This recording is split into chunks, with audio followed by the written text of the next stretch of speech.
Hi, I'm Dave Lindquist, Marriage, Family, and Child Counseling, Laguna Beach, California. And this is Noche, the therapy dog. Noche, give me 5. I work with mostly adults, but I specialize in children and adolescents. And kids have seen therapy on TV, they think they're going to get their head shrunk or something, and a little dog dressed up in a costume runs out to the waiting room and greets them.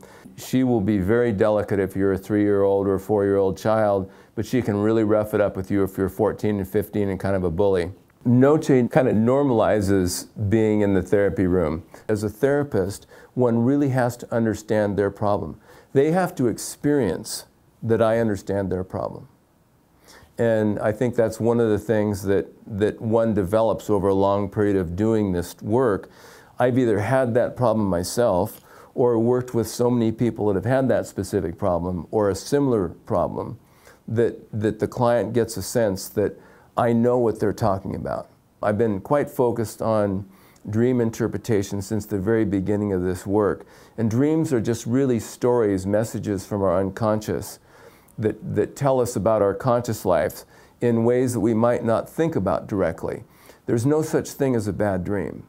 There's just dreams that haven't been interpreted properly. I've had fairly extensive training in what's called integrative body psychotherapy, which is how panic or anxiety or depression affects you physically, how you feel it in the body. And sometimes adolescents, although they might be good athletes, are very disconnected from their physical feelings.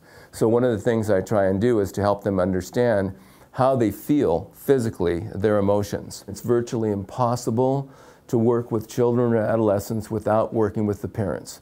And if you work with the parents, couples therapy is going to be involved. One of the things I like to teach couples is how to be interested in their partner's point of view, to be curious and not furious. Sounds simple, but when we talk about resistance, there can be some pretty serious resistance to that. And we feel that if somebody's centered, grounded, and present, they can often solve a lot of their own problems.